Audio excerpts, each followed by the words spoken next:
You are going to be working on three exercises that deal with delegates. And the first one is a multicast delegate. And there's an example in the lecture demo. And then I also did an example here. So this is very similar to what you are going to be doing. You can see the declaration of the delegate is up here. And then this is instantiating that delegate, adding the methods, and invoking the delegate. And in this code, you're going to create a new project and copy this code and paste it. And you're going to want to run it so you can see what the output looks like. And then you will be doing basically the same thing as the example. You need to declare the delegate here, and then you'll comment this code out, and you will instantiate a delegate object, and then you are going to add the methods to that object, and this is the order that they should be added in. Okay. And then after you've added the methods, you're going to invoke the delegate, and that should run all of the code and display the output. So that's exercise one. Exercise two, you are going to be working with an action delegate, a function delegate, and a custom delegate that you will create. And so the methods that you will be using are the three that are listed here. Okay, and so knowing what you do about the action and the function delegate, this get sum or get product can be used with the function delegate because they're returning a value. The only one that you will be able to use with the action delegate is get smaller. Okay, so you are going to have to use an action delegate for that.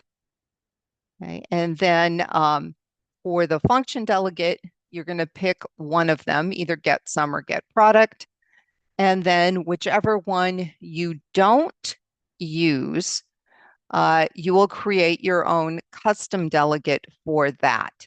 And you can create the delegate using a lambda expression, or you can do the delegate declaration and instantiate the object and assign the method that way. It's totally up to you how you want to do it. Okay, and a lot of students have opted to use the lambda expressions. And if you use a lambda expression with action or function, then and you code out the method, then you need to comment these methods out because they're not going to be used. Okay, so it's totally up to you how you do this, and just modify the code accordingly.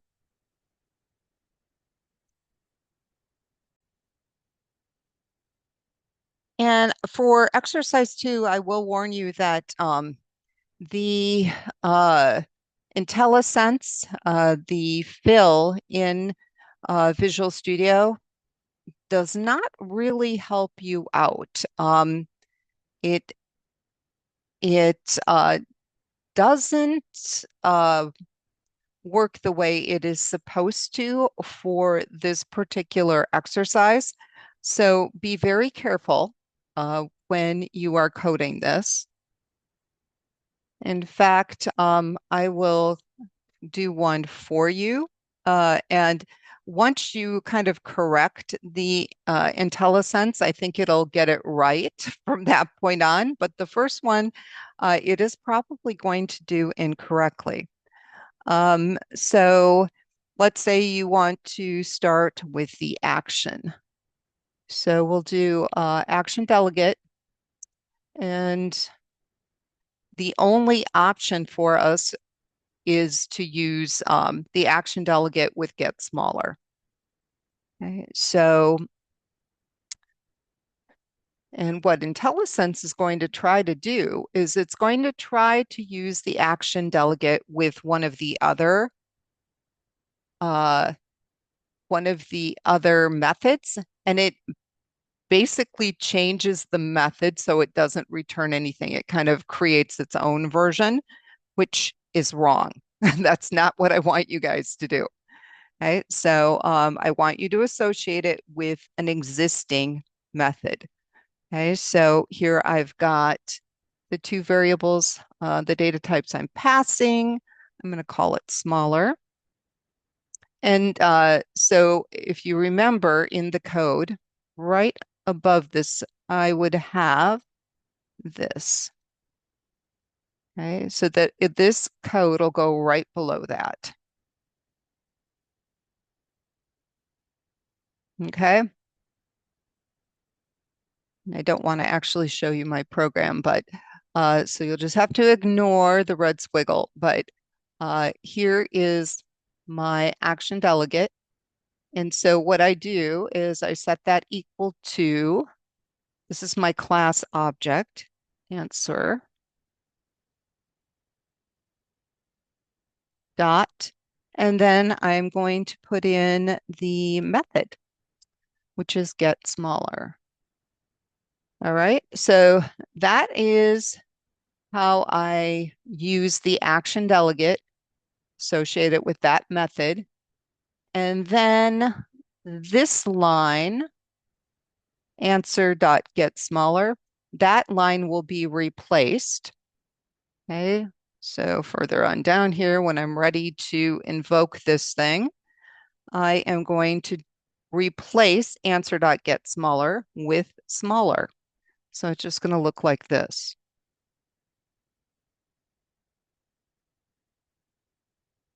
Okay, so for func, you're going to do something similar. And then for, like I said, there's a lot of different ways to do it. But what I think is easiest for the custom delegate is to declare the delegate up here, right below public class math solutions. Declare it up here, and there's lots of examples. But this one is going to either be used for get sum or get product. Okay, so you'll declare it up here. And I think I just called mine math delegate. And then to use it, instead of, using action or func, okay, what you have to do is use the name of your delegate. Okay, and then, you know, give it a name. Okay, if you're going to replace the get product, I would call it product. And then it's just simply equal to answer dot get product. Okay, and then you will use this delegate, your custom delegate, in the right line. In place of answer dot get product, right here, you would put the name product. Okay, so people make this way harder than it needs to be. You do not need to rewrite any of these. Okay, you simply need to create the delegates, connect them to the methods, and then use the delegate name in place of the method call. Okay, so hopefully that'll make this exercise easier for you. And then this last one. This is a lot like the picnic exercise that was at the bottom of the notes.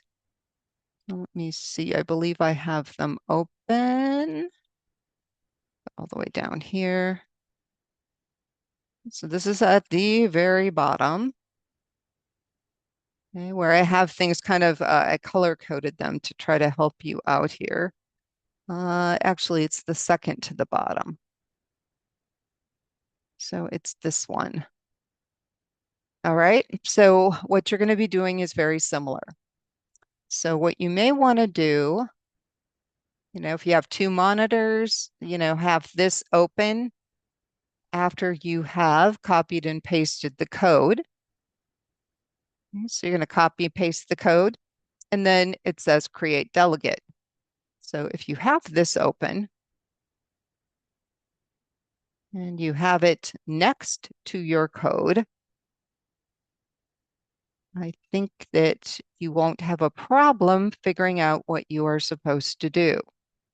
Okay, because here is the delegate, and this is the delegate name, and you can call it whatever you want. Okay, but you're going to create it here, and then you need to create a delegate event object, which we have right here. So you're going to need to do something similar. The actual code for the method, the racing method is very similar to the eating contest. You are going to be receiving, in this case, two variables. One is for the number of contestants, and then the other is for the number of laps that they are going to run their various races for. Okay, so here we just had contestants. Here you're dealing also with laps. Okay, but you can see we have a little array, and then we get into our little loop, okay, where we are kind of iterating through the contestants. We are adding to their current position, and we're checking to make sure that they are less than or equal to the number of laps that they were supposed to run the race for. Okay, so when a participant is not less than the number of laps, okay, that means we have a winner. So then that index number is the index number of the winner. So we need to store that. Okay, and then we're done. We hit continue, comes up here, pops out of the loop, and then we call the winner method and we send the index number of the winning racer. Okay, and so here we bring that in. We write, we have a winner, and you need to invoke the delegate event. Okay, and so how does that work here?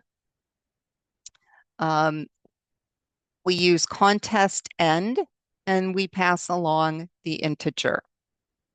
Now, contest end is the event object that we created up here with our delegate. Okay. So whatever you're going to name up here for your delegate event object, that is what you need to call down here. And you got to pass it champ. Okay, so that's all up in your class. And then in the main method, you are going to have a couple different races. You're going to have a foot race, you're going to have a car race, and you're going to have a bike race. Okay, and so we create a round variable, a class object, and then we need to register that with a foot race event. So if we come down here, you'll notice that we have our event handlers. We have foot race and car race. Okay, and so if we look over here, we had hot dog contest and pie contest. Okay, so we created an object called contest, and then we registered the event. Right, so again, we use that event object that we created. So here you're going to have to do the same thing. You're going to have to take what you don't have to call it round one, but I called it round one. So you're going to take round one, okay, and dot whatever you end up calling that delegate event object. And then you're going to do plus equal, and you're going to have car race. Or actually, excuse me, foot race. Foot race is the first one. Right? And then that registers it. And now you have to run the event. So that's triggering the event where you take your class object, round one, dot. And over here, you can see that it's calling eating contest and it's passing it the number of contestants. So it's coming through this code. So when you trigger the event, you're going to say round one dot racing. And then in parentheses, you're going to give it the number of contestants, a comma, and the number of laps. Okay, so that is for race. And once you get that far, I would go ahead and run your code, make sure it works. Okay, and then you have to remove the foot race. And very similar to what we do over here by removing the hot dog contest, removing that event handler. And then you're going to be adding the car race event handler. Okay. So that's all part of register with the car race event. We have to remove the foot race and add in the car race. And then you're going to trigger the event, which is pretty much the same code. It's going to be round one dot racing, and in parentheses, the number of contestants and the number of laps. Okay, and so the next one is going to be a little different because you're going to register a bike race event using a lambda expression. Okay, so here is the example over here. So first thing that you have to do is remove the car race. Okay, just like we removed the pie contest here. And then you have to register the event. Okay, and so before we did, it was round one dot whatever you're going to call the event plus equal. So you start the same way. And then in parentheses,